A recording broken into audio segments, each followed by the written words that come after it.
더 코어라는 영화를 봤습니다. 주인공은 핵을 지납니다. 몇 번의 시련을 거치고 지구가 망가지게 된 것은 미국의 경쟁자에 국가를 괴롭히게 할 목적으로 지진을 일으켰다가 지구핵이 망가졌고 다시 지구핵을 뛰게 하기 위해서 내부로 진행하는 임무를 수행하였습니다. 그런데 지나는 과정에서 지구핵을 핵폭발로 되살렸습니다.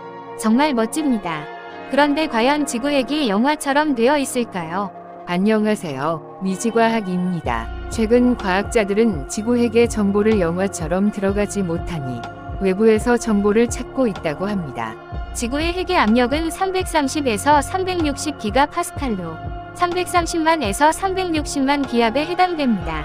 사람은 1기압 1023.25 헥토파스칼 상태하에서 생활할 수 있도록 적응되어 있기 때문에 그보다 압력이 높거나 낮으면 크든 작든 생활에 지장을 받습니다. 와우, 아무튼 엄청난 기압 때문에 핵으로 가면 죽겠네요. 그래서 오늘은 그 내부로 안 가도 외부에서 핵에 대한 정보를 찾는 방법에 대해서 설명드리겠습니다. 금속 소행성, 푸시켓, 탐사선 발사, 지구핵 비밀 풀릴까? 미국 항공우주국 나사 이 금속으로 된 소행성 푸시켓 탐사선을 발사했습니다. 푸시켓은 현재 관측할 수 있는 유일한 금속성 소행성입니다.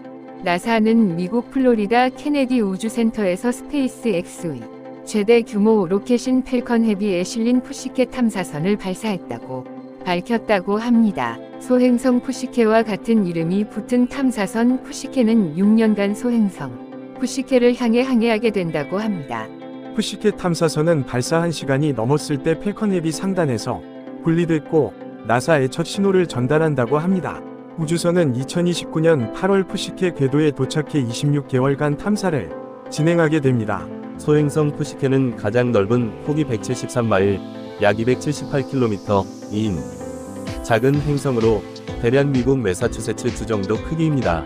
1852년 이탈리아 천문학자인 안니발레 데 가스파리스가 처음 이 소행성을 발견했고 그리스 여신의 이름을 따 푸시케로 명명했습니다. 푸시켓은 첫 발견 시 다른 소행성처럼 태양 주변의 궤도에서 움직이는 소행성의 하나에 불과했습니다. 하지만 1960년대 천문학자들은 망원경 관측을 통해 푸시켓의 색깔이 지구에 떨어진 철 운석들과 비슷하다는 점을 알아냈습니다.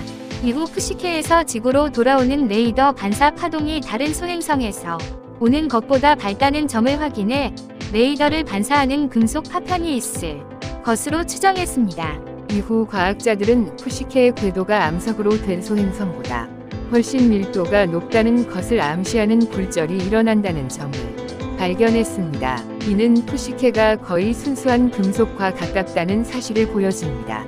분석 결과를 토대로 푸시켓은 행성의 내부인 핵에 해당하는 부분일 것이란 추정이 제기되고 있다고 합니다.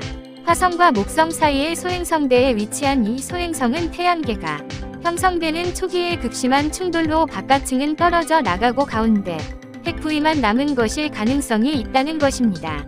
지구의 핵은 철과 니켈로 구성돼 있을 것으로 추정되는데 푸시켓은 이 같은 금속 함량이 풍부할 것으로 예상됩니다. 현재 인류가 탐사할 수 있는 유일한 금속성 행성으로 지구의 핵을 탐험하는 것은 현재 불가능하기 때문에 푸시켓을 통해 핵 부위에 대한 정보를 얻을 수 있을 것으로 기대된다고 합니다.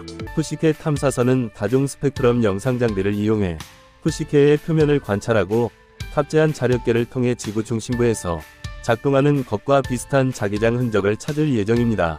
감마선 분광기를 통해 우주선이 소행성 표면과 충돌할 때 생성되는 고에너지 감마선과 중성자도 검출할 예정입니다.